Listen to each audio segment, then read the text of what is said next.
Shruti Vinod. I life ladies wing ವತಿಯಿಂದ ನಾವು ನಮ್ಮ 2ನೇ ವಿಡಿಯೋನ ಇವತ್ತು ಲಾಂಚ್ ಮಾಡ್ತಾ ಇದ್ದೀವಿ. ಸೊ ಇವಾಗ ಫೆಬ್ ಎಂಡ್ ಮತ್ತೆ ಮಾರ್ಚ್ ಅಲ್ಲಿ ಮಕ್ಳಿಗೆಲ್ಲ ಎಕ್ಸಾಮ್ಸ್ ಇರೋದ್ರಿಂದ ಎಕ್ಸಾಮ್ ಟೈಮಲ್ಲಿ ಆಗ ಸ್ಟ್ರೆಸ್ನ ಹೇಗೆ ರಿಲೀವ್ ಮಾಡಬೇಕು ಮಕ್ಕಳು ಮತ್ತೆ ಅದಕ್ಕೆ ಪೇರೆಂಟ್ಸ್ ಹೇಗೆ ಸಪೋರ್ಟ್ ಮಾಡಬೇಕು ಅನ್ನೋ ಕಾನ್ಸೆಪ್ಟ್ ಮೇಲೆ ನಾವು ಸೆಕೆಂಡ್ ವಿಡಿಯೋನ ಲಾಂಚ್ ಮಾಡೋಣ ಅಂತ ಇದ್ದೀವಿ. ಅದ್ರ ಬಗ್ಗೆ ಮಾತಾಡ್ಲಿಕ್ಕೆ ನಮ್ಮ ಜೊತೆ ತೇಜಸ್ವಿನಿ ನವೀನ್ ಅವರು ಇವತ್ತು ಇದ್ದಾರೆ. ಸೊ ನಾವು ಅವರಿಗೆ ಈ ಮಂತ್ ಎಲ್ಲ ಎಕ್ಸಾಮ್ಸ್ ಇರುತ್ತೆ, ಸೊ ಅದ್ರ ಬಗ್ಗೆ ಒಂದು ಮಕ್ಕಳಿಗೆ ಎಜುಕೇಟ್ ಮಾಡೋಕ್ಕೆ ಮತ್ತೆ ಪೇರೆಂಟ್ಸ್ಗೆ ಎಜುಕೇಟ್ ಮಾಡೋಕ್ಕೆ ಒಂದು ವಿಡಿಯೋ ಮಾಡೋಣ ಅಂತ ಕೇಳಿದಾಗ ಅವರು ತುಂಬಾನೇ ಖುಷಿಯಿಂದ ಒಪ್ಕೊಂಡು ಇವತ್ತು ನಮ್ಮ ಜೊತೆ ಅವ್ರು ಟೈಮ್ ಮಾಡ್ಕೊಂಡು ಬಂದಿದ್ದಾರೆ. ಅವ್ರ ಬಗ್ಗೆ ಹೆಚ್ಚಿನ ಮಾಹಿತಿನ ನಿಮ್ಗೆಲ್ಲ ತಿಳಿಸೋದಕ್ಕೆ ನನಗೆ ಇವತ್ತು ತುಂಬಾನೇ ಸಂತೋಷ ಆಗ್ತಾ ಇದೆ. ಅವ್ರ ಎಜುಕೇಶನ್ ಬ್ಯಾಕ್ ಗ್ರೌಂಡ್ ಬಂದು BE in electronic and communication, ಅದ್ರ ಜೊತೆಗೆ masters in VLSI and embedded systems. ಅವರು ಲಾಸ್ಟ್ 15 ಇಯರ್ಸ್ ಇಂದ JSS ಪಾಲಿಟೆಕ್ನಿಕ್ಸ್ ಫಾರ್ ವುಮನ್ ಮೈಸೂರಲ್ಲಿ ಲೆಕ್ಚರಿಂಗ್ ಮಾಡ್ತಾ ಇದ್ದಾರೆ. ಮತ್ತೆ ಪಾಸ್ಟ್ 4 ಇಯರ್ಸ್ ಇಂದ ಅದೇ ಕಾಲೇಜ್ ನಲ್ಲಿ information science and technology department ಅಲ್ಲಿ HOD ಆಗಿ ಅವರು ಕಾರ್ಯನಿರ್ವಹಿಸ್ತಾ ಇದ್ದಾರೆ. ಸೊ ಬನ್ನಿ ಅವ್ರನ್ನ ಬರ್ಮಾಡ್ಕೊಂಡು ಅವ್ರ ಜೊತೆ ಒಂದ್ ಸಣ್ಣ ಸಂವಾದ ನಡೆಸೋಣ.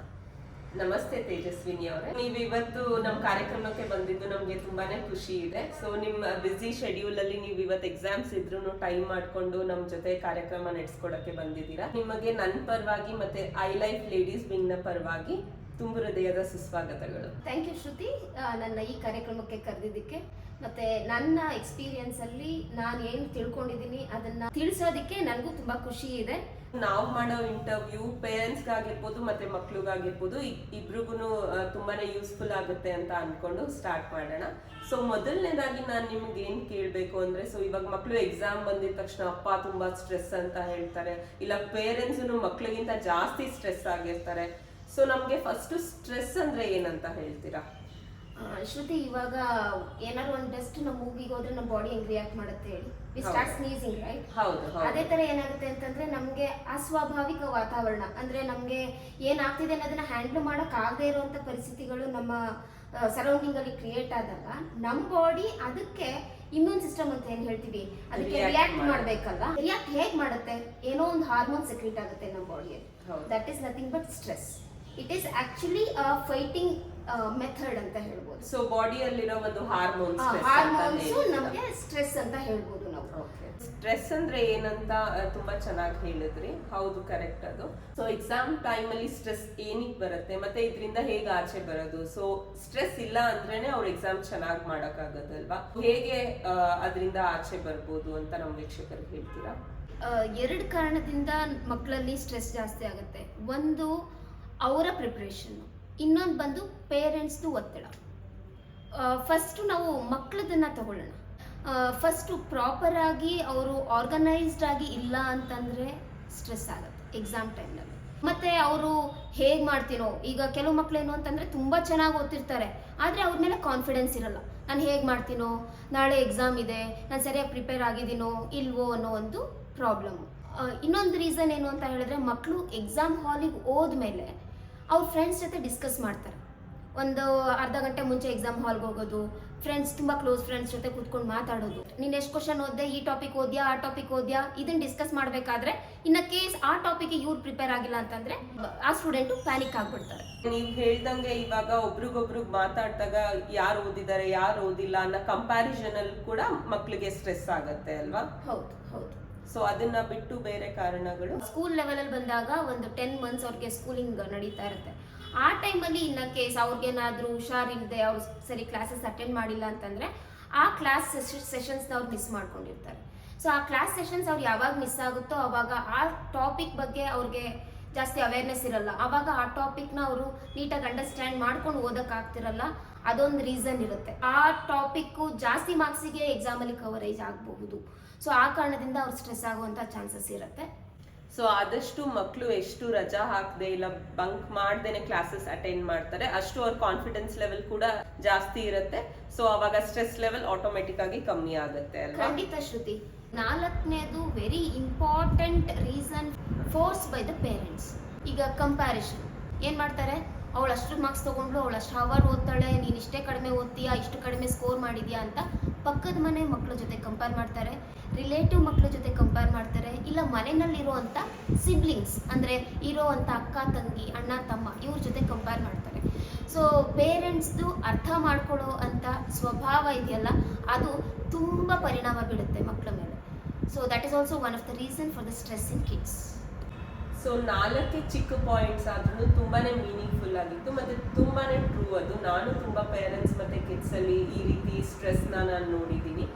ಸೊ ಇವಾಗ ಇಷ್ಟು ಸಿಂಪಲ್ ಆಗಿ ನೀವು ಹೇಳಿದ್ರಿ ಸ್ಟ್ರೆಸ್ಗೆ ರೀಸನ್ಸ್ ಏನು ಅಂತ. ಸೊ ಇದೇ ರೀತಿ ನಮ್ಮ ಮಕ್ಕಳಿಗೆ ಜೊತೆಗೆ ಪೇರೆಂಟ್ಸ್ಗೆ ಕೂಡ ಈ ಸ್ಟ್ರೆಸ್ನ ಹೇಗೆ ಓವರ್ಕಮ್ ಮಾಡೋದು ಅನ್ನೋದ್ರ ಬಗ್ಗೆ ನಿಮ್ಮ ಎಕ್ಸ್ಪೀರಿಯನ್ಸ್ ಅಲ್ಲಿ ಒಂದು ಸ್ವಲ್ಪ ಟಿಪ್ಸ್ನ ಶೇರ್ ಮಾಡ್ಕೊತೀರಾ? ಖಂಡಿತ ಶ್ರುತಿ. ಫಸ್ಟ್ ಕಾಸ್ ನಾವು ತಗೊಂಡಿದ್ದು ಲೋ ಕಾನ್ಫಿಡೆನ್ಸ್ ಲೆವೆಲ್ ಇಂದ ಕಿಡ್ಸ್. ಹೌದು, ಮಕ್ಕಳಲ್ಲಿ ಕಾನ್ಫಿಡೆನ್ಸ್ ಲೆವೆಲ್ ಕಡಿಮೆ ಆಗೋದಕ್ಕೆ ತುಂಬ ಕಾರಣಗಳಿದೆ. ಏನಿರ್ಬೋದು, ಒಂದು ಮನೆಯಲ್ಲಿ ಹೇಳ್ತಿರ್ತಾರೆ, ನೀನು ಇಷ್ಟೇ ಹವರ್ಸ್ ಓದ್ದೆ, ಅರ್ಧ ಗಂಟೆ ಅಷ್ಟೇ ಓದ್ದೆ, ಏನು ಬರೀತೀಯ ನಾಳೆ ಎಕ್ಸಾಮಲ್ಲಿ, ನಾಳೆ ಟೆಸ್ಟಲ್ಲಿ ಹೆಂಗೆ ಮಾಡ್ತೀಯಾ, ಹೋಸಲಕ್ಕಿನ ಟೆಸ್ಟಲ್ಲಿ ಕಡಿಮೆ ತಗೋತೀಯೇನೋ, ಈ ಥರ ಎಲ್ಲ ಅವ್ರನ್ನ ಕೆಳಗೆ ಇಳಿಯೋ ಥರ ಮಾತಾಡಿದಾಗ ಮಕ್ಕಳದ್ದು ಕಾನ್ಫಿಡೆನ್ಸ್ ಲೆವೆಲ್ ಕಡಿಮೆ ಆಗುತ್ತೆ. ಇನ್ನೊಂದು ಏನು ಮಾಡಿರ್ತಾರೆ ಮಕ್ಕಳು ಅಂತ ಹೇಳಿದ್ರೆ, ಓದಬೇಕಾದ್ರೆ ಬರೋವಂಥ ಡೌಟ್ಸ್ ಅವ್ರು ಕ್ಲಿಯರ್ ಮಾಡ್ಕೊಂಡಿರಲ್ಲ. ಹೌದು, ಕ್ಲಿಯರ್ ಮಾಡ್ಕೋಬೇಕು ಅಂತಂದ್ರೆ ಹೌದು ಶೈನೆಸ್ ಇರ್ಬೋದು, ಭಯ ಇರ್ಬೋದು, ಏನೋ ಒಂದು ಕಾರಣ ಇರುತ್ತೆ ಅದಕ್ಕೆ. ಏನ್ ಮಾಡಬಹುದು ಅಂತ ಹೇಳಿದ್ರೆ, ಓದ್ಬೇಕಾದ್ರೆ ಮಕ್ಕಳಲ್ಲಿ ಏನೋ ಡೌಟ್ ಬಂತಾ ಅನ್ನೋದನ್ನ ಮನೆಯಲ್ಲಿ ಓದ್ಬೇಕಾದ್ರೆ ಮಕ್ಕಳು ಜೊತೆಗೆ ಯಾರು ಒಬ್ರು ಎಲ್ಡರ್ಸ್ ಇರ್ಬೇಕು, ಅಕ್ಕ ಅಣ್ಣ ಇರ್ಬೋದು, ಅಥವಾ ಮನೆಯಲ್ಲಿ ಓದಿರೋರು ಯಾರಾದ್ರೂ ಇರ್ಬೋದು, ಅಪ್ಪ ಅಮ್ಮ ಯಾರಾದ್ರೂ ಇರ್ಬೋದು. ಸೊ ಅವ್ರಿದ್ದಾಗ ಏನಾಗುತ್ತೆ ಅಂತಂದ್ರೆ, ಮಕ್ಕಳು ಅವ್ರ ಹತ್ರ ಇದು ಅರ್ಥ ಆಗ್ಲಿಲ್ಲ, ಹೇಳ್ಕೊಡಿ ಅಮ್ಮ ಅಪ್ಪ ಅಥವಾ ಅಕ್ಕ ಅಣ್ಣ ಏನಾದ್ರು ಕೇಳ್ತಾರೆ. ಆವಾಗ ನಿಮಗ್ ಗೊತ್ತಿದ್ರೆ ಅವರು ಅದನ್ನ ತಿಳಿಸ್ಬಹುದು. ಇಲ್ಲ ಅಂತಂದ್ರೆ ಏನ್ ಮಾಡ್ಬೇಕು, ಅವ್ರಿಗೂ ಪೇರೆಂಟ್ಸ್ಗೂ ಗೊತ್ತಾಗಿಲ್ಲ ಅಂತಂದಾಗ ನೀವು ಇನ್ಸಿಸ್ಟ್ ಮಾಡಬೇಕು ಯಾರಿಗೆ, ಮಕ್ಕಳಿಗೆ. ನಾಳೆ ನಿಮ್ಮ ಮ್ಯಾಮ್ ಹತ್ರ ಕೇಳಿ ಹೋಗ್ಬಿಟ್ಟು ಅವ್ರು ನಿನ್ನ ಅಪ್ರಿಷಿಯೇಟ್ ಮಾಡ್ತಾರೆ, ನೀನು ಓದಿದ್ಯಾ ಅನ್ನೋದನ್ನ ಅಪ್ರಿಷಿಯೇಟ್ ಮಾಡ್ತಾರೆ, ನಿನ್ಗೆ ಡೌಟ್ ಎಕ್ಸಿಸ್ಟ್ ಆಗಿದೆ, ನಿನ್ಗೆ ಕ್ರಿಯೇಟ್ ಆಗಿದೆ ನಿನ್ನ ಮೈಂಡಲ್ಲಿ ಅನ್ನೋದನ್ನ ಅಪ್ರಿಷಿಯೇಟ್ ಮಾಡ್ತಾರೆ ಅಂತ ನೀವು ಹುರಿದಂಬಿಸ್ಬೇಕು ಮಕ್ಕಳನ್ನ. ಅವಾಗ ಏನ್ ಮಾಡ್ತಾರೆ ಮಕ್ಕಳು, ಓ ನನ್ನ ಅಪ್ರಿಷಿಯೇಟ್ ಮಾಡ್ತಾರಲ್ಲ ಟೀಚರು ಅನ್ನೋ ಕಾರಣಕ್ಕಾದ್ರೂ ಹೋಗಿ ಡೌಟ್ಸ್ ಕೇಳ್ತಾರೆ. ಅವಾಗ ಯಾವಾಗ interaction with the teacher improve ಆಗುತ್ತೋ ಅವಾಗ ಮಕ್ಕಳಲ್ಲಿ ಕಾನ್ಫಿಡೆನ್ಸ್ ಲೆವೆಲ್ ಕೂಡ ಇಂಪ್ರೂವ್ ಆಗುತ್ತೆ. ಸೊ ಇದರಲ್ಲಿ ಪೇರೆಂಟ್ಸ್ ಇಲ್ಲ ಅಂದ್ರೆ ಮನೇಲಿ ಯಾರು ಇರ್ತಾರೆ ಅವ್ರ ರೋಲ್ ತುಂಬಾನೇ ಇಂಪಾರ್ಟೆಂಟ್. ಖಂಡಿತ ಎಲ್ಡರ್ಸ್ ಸೊ ಹೇಗೆ ಅವ್ರ ಮಕ್ಕಳನ್ನ ಟ್ರೈನ್ ಅಪ್ ಮಾಡ್ತಾರೆ, ಸೊ ಅದ್ರ ಮೇಲೆ ಅವರು ಕ್ವೆಶ್ಚನ್ ಓಪನ್ ಆಗಿ ಕೇಳ್ತಾರೆ, ಸೊ ಕ್ಲಾರಿಫಿಕೇಶನ್ ಕೂಡ ಅವ್ರಿಗೆ ಸಿಗುತ್ತೆ. ಹೌದು, ಅವಾಗ ಏನಾಗುತ್ತೆ, ಅದು ಕಾನ್ಫಿಡೆನ್ಸ್ ಲೆವೆಲ್ ಇಂಪ್ರೂವ್ ಆಗುತ್ತೆ. So then they can perform well in their exams. So ನೀವು 2ನೇ ಪಾಯಿಂಟ್ ಹೇಳಿದ್ ಬಂದು ಫ್ರೆಂಡ್ಸ್ ಜೊತೆ ಡಿಸ್ಕಷನ್ ಮಾಡೋದು. ಸೊ ಎಕ್ಸಾಮ್ ಹಾಲ್ಗೆ ಹೋಗೋಕ್ಕಿಂತ ಮುಂಚೆ ಒಂದು ಹಾಫ್ ಅನ್ ಅವರ್ ಮುಂಚೆ ಬಂದು ಅದೋದಿದ್ಯಾ ಇದೋದಿದ್ಯಾ ಆ ಲೆಸನ್ ಓದಿದ್ಯಾ, ಸೊ ಆ ರೀತಿ ಡಿಸ್ಕಷನ್ ಮಾಡೋದ್ರಿಂದನೂ ಮಕ್ಕಳಿಗೆ ತುಂಬಾ ಸ್ಟ್ರೆಸ್ ಆಗುತ್ತೆ ಅಂತ ಹೇಳಿದ್ರಿ. ಸೊ ಅದನ್ನ ಹೇಗೆ ಓವರ್ಕಮ್ ಮಾಡ್ಬೋದು, ಸೊ ಅದರಲ್ಲಿ ಹೇಗೆ ಪೇರೆಂಟ್ಸ್ ಹೆಲ್ಪ್ ಮಾಡ್ಬೋದು ಅದನ್ನ ಓವರ್ಕಮ್ ಮಾಡೋಕ್ಕೆ? ಇಲ್ಲಿ ಆಕ್ಚುಲಿ 2 ತರ ಮಕ್ಕಳು ಬರ್ತಾರೆ. ಒಂದು ಸೆಟ್ ಆಫ್ ಸ್ಟೂಡೆಂಟ್ಸ್ ಹೆಂಗೆ ಅಂತಂದ್ರೆ ಫುಲ್ ಬಿಂದಾಸ್, ನಾವು ಓದಿರೋದೇ ಸರಿ, ನಾನು ಚೆನ್ನಾಗಿ ಮಾಡ್ತೀನಿ ಎಕ್ಸಾಮ್ ಅಲ್ಲಿ ಅಂತ ಕಾನ್ಫಿಡೆಂಟ್ ಆಗಿರ್ತಾರೆ.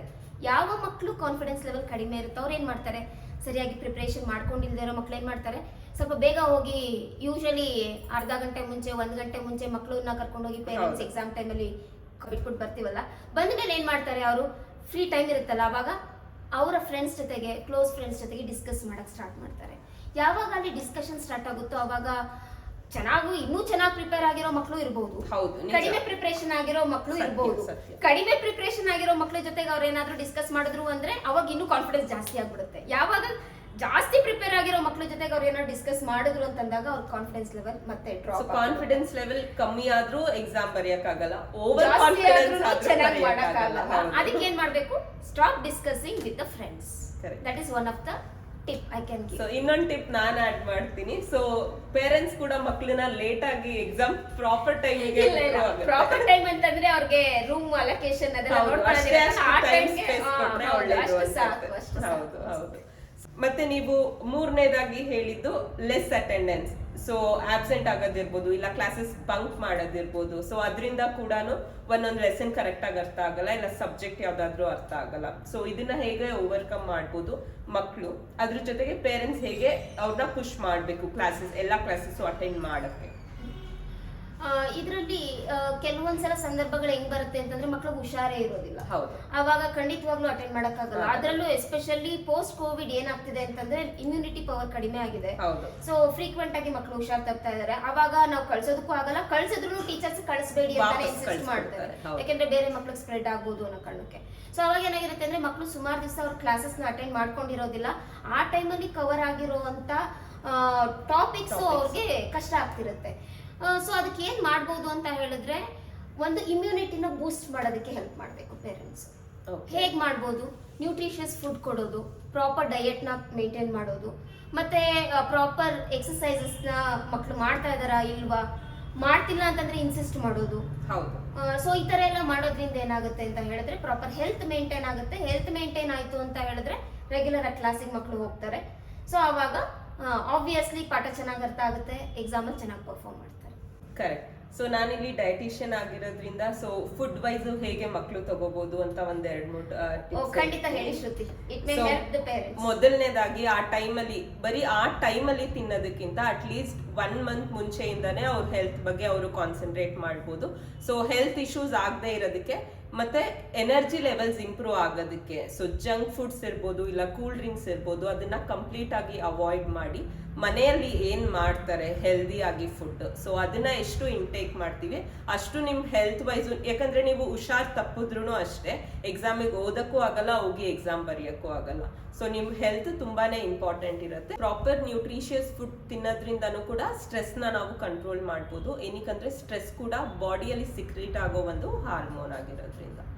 ಸೊ ಇದ್ರ ಜೊತೆಗೆ ನೀವು 4th ಪಾಯಿಂಟ್ ತುಂಬಾ ಇಂಪಾರ್ಟೆಂಟ್ ಪಾಯಿಂಟ್ ಹೇಳಿದ್ದು, ಪೇರೆಂಟ್ಸ್ ಫೋರ್ಸ್ ಮಾಡ್ತಾರೆ. ಸೊ ಪೇರೆಂಟ್ಸ್ಗೆ ಏನ್ ಎಕ್ಸ್ಪೆಕ್ಟೇಷನ್ ಇರುತ್ತೆ, ಸೊ ಅದನ್ನೇ ಮಕ್ಕಳು ರೀಚ್ ಮಾಡಬೇಕು ಅಂತ ಓವರ್ ಸ್ಟ್ರೆಸ್ ಮಾಡ್ತಾರೆ ಮಕ್ಕಳಿಗೆ. ಸೊ ನೀವು ಪೇರೆಂಟ್ಸ್ಗೆ ಏನ್ ಸಜೆಸ್ಟ್ ಮಾಡ್ತೀರಾ? ಸೊ ಈ ರೀತಿ ಮಾಡೋದ್ರಿಂದ ಮಕ್ಕಳಿಗೆ ಪಾಸಿಟಿವ್ ಆಗತ್ತಾ ನೆಗೆಟಿವ್ ಆಗತ್ತಾ?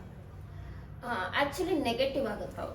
ಯಾಕೆ ಅಂತ ಹೇಳಿದ್ರೆ ಒಬ್ಬೊಬ್ರು ಒಂದೊಂದ್ ರೀತಿನಲ್ಲಿ ಟ್ಯಾಲೆಂಟೆಡ್ ಆಗಿರ್ತಾರೆ. ಒಬ್ರು ಸ್ಪೋರ್ಟ್ಸ್ ಅಲ್ಲಿ ಮುಂದೆ ಇದ್ರೆ, ಒಬ್ರು ಕಲ್ಚರಲ್ಸ್ ಅಲ್ಲಿ ಮುಂದೆ ಇರ್ತಾರೆ, ಇನ್ ಕೆಲವರು ಎಜುಕೇಶನ್ ಅಲ್ಲಿ ತುಂಬಾ ಮುಂದೆ ಇರ್ತಾರೆ.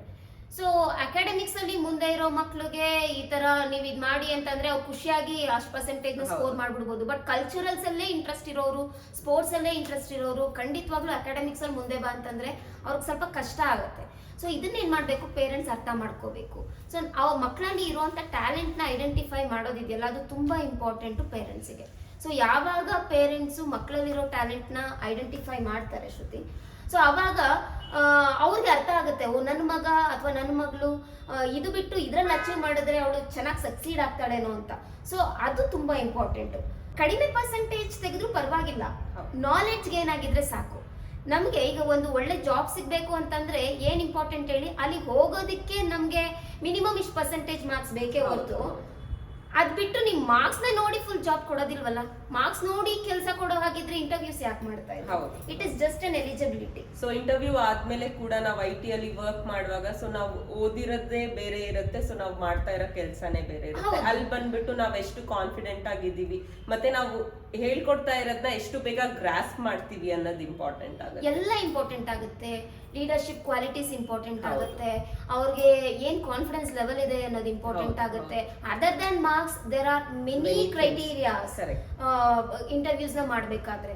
ಸೊ ಎಷ್ಟು ಬೇಕೋ ಅಷ್ಟು, ಎಷ್ಟು ಮಾರ್ಕ್ಸ್ ತಗೊಂಡಿದ್ದಾರೆ ಫೈನ್, ಅಷ್ಟ್ರಲ್ಲಿ ಎಷ್ಟು ನಾಲೆಡ್ಜ್ ಗೇನ್ ಮಾಡಿದ್ದಾರೆ ಅನ್ನೋದು ಇಂಪಾರ್ಟೆಂಟ್. ಏನು ಅಂತ ಹೇಳಿದ್ರೆ ಫ್ಯಾಮಿಲಿಯಲ್ಲಿ, ನಮ್ಮ ಫ್ಯಾಮಿಲಿಯಲ್ಲಿ ಎಲ್ಲ ಇಂಜಿನಿಯರ್ಸ್, ನೀನು ಇಂಜಿನಿಯರ್ ಆಗ್ಬೇಕು, ನಮ್ಮ ಫ್ಯಾಮಿಲಿಯಲ್ಲಿ ಎಲ್ಲ ಡಾಕ್ಟರ್, ನೀನ್ ಕೂಡ ಡಾಕ್ಟರೇ ಆಗ್ಬೇಕು. ಯಾಕೆ ಡಾಕ್ಟರ್ ಮಗ ಇಂಜಿನಿಯರ್ ಆಗ್ಬಾರ್ದಾ? ಇಂಜಿನಿಯರ್ ಮಗ ಡಾಕ್ಟರ್ ಆಗೋದಿಕ್ಕೆ ಆಸೆ ಪಡ್ಬಾರ್ದಾ?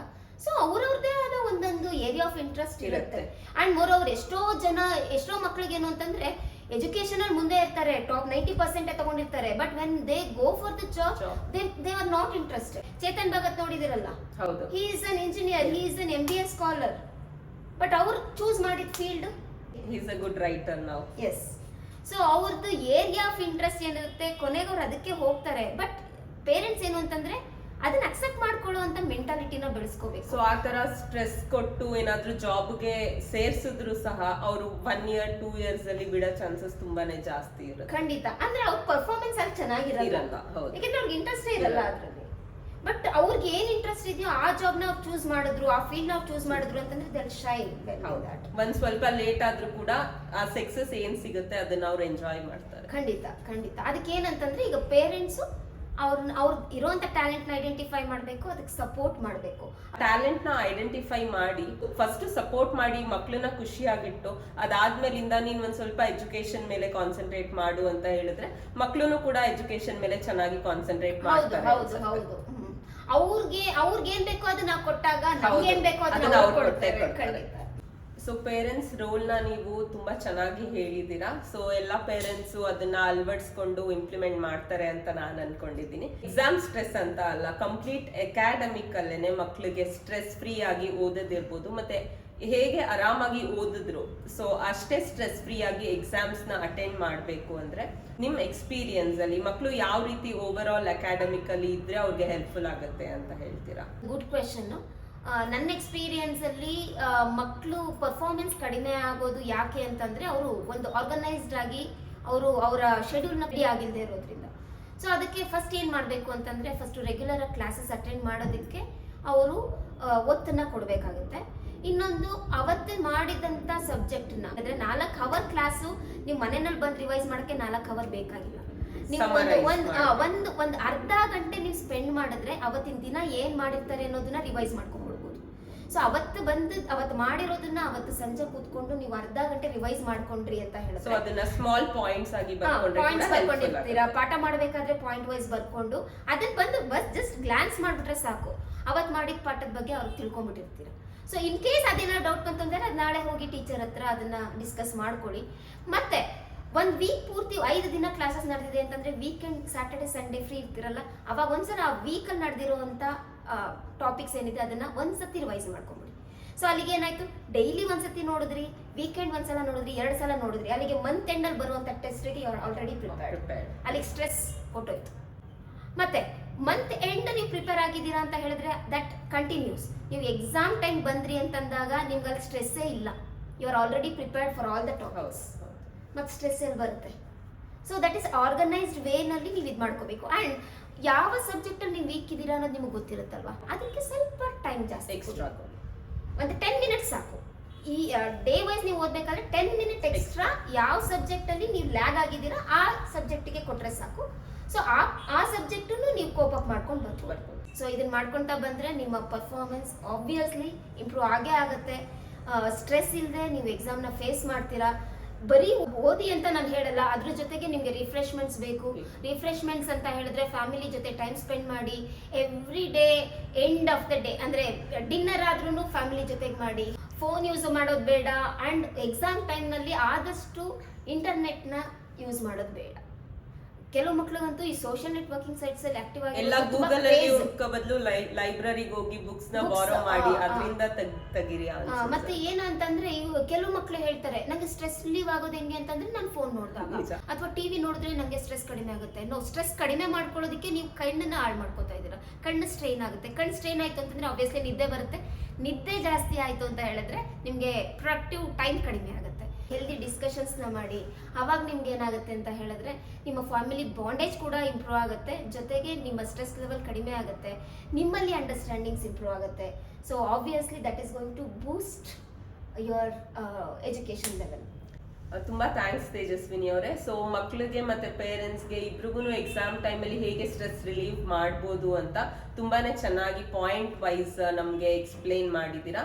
ಸೊ ಇದು ಪೇರೆಂಟ್ಸ್ಗೆ ಮತ್ತೆ ಮಕ್ಕಳಿಗೆ ಇಬ್ರಿಗೂ ಕೂಡ ಈ ವಿಡಿಯೋ ನೋಡಿದವ್ರಿಗೆ ತುಂಬಾನೇ ಯೂಸ್ಫುಲ್ ಆಗುತ್ತೆ. ನಿಮ್ಮ ಅಮೂಲ್ಯವಾದ ಸಮಯನ ಸ್ಪೆಂಡ್ ಮಾಡಿದ್ದಕ್ಕೆ ತುಂಬಾ ಥ್ಯಾಂಕ್ಸ್. ಥ್ಯಾಂಕ್ ಯು ಶ್ರುತಿ, ನನ್ನನ್ನು ಇಲ್ಲಿ ಕರೆದು ನನ್ನ ಅನಿಸಿಕೆಗಳನ್ನ ನಿಮ್ಮಲ್ಲಿ ಶೇರ್ ಮಾಡ್ಕೊಳ್ಳೋದಕ್ಕೆ ನನಗೆ ಅವಕಾಶನ ಕೊಟ್ಟಿದ್ದಕ್ಕೆ. I think it is going to help the parents ಅಂತ. ಖಂಡಿತವಾಗ್ಲೂ ಹೆಲ್ಪ್ ಆಗುತ್ತೆ. ಐ ಲೈಫ್ ಲೇಡೀಸ್ ವಿಂಗ್ ಕಡೆಯಿಂದ ನಿಮ್ಗೊಂದು ಕಿರು ಕಾಣಿಕೆ ಕೊಡಬೇಕು ಅಂತ ಇಷ್ಟಪಡ್ತೀವಿ. Thank you, Shruti. Thank you, I Life Ladies Wing, for this wonderful opportunity.